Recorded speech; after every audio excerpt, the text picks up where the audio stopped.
All right, now I'm going to go to the app that we're going to be using, which is PIXLR.com, and I'm going to click on Advanced PIXLR E.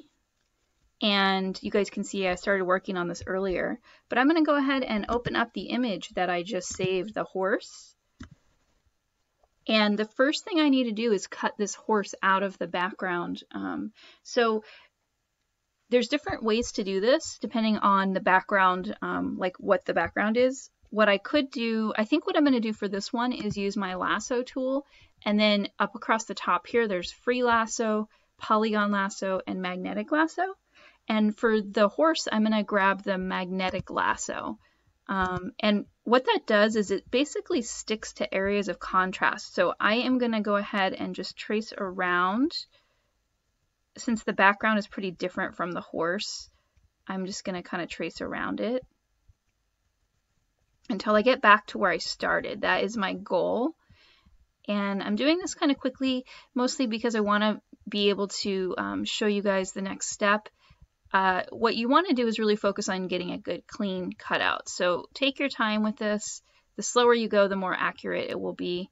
And like I said, I'm doing this kind of quickly because I want to show you what to do once you get to the next step.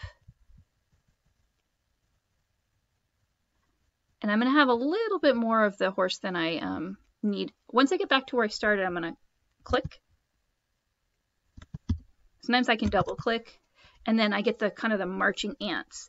So what I'm going to do now that I have that is I'm going to do a copy paste. So edit copy, and then edit paste. So now I no longer need this background layer. I can delete this. And it will have the background, the horse mostly cut out of the background. There's some areas where it could still be cleaned up. I could just take my eraser at this point and go in and erase around the edges. I'm going to get a nice solid brush here, or a crisp brush, to clean that up, because I find that that makes it look, you don't get that like fuzzy edge. So I can go in and erase these parts until I've got a clean cutout of the horse.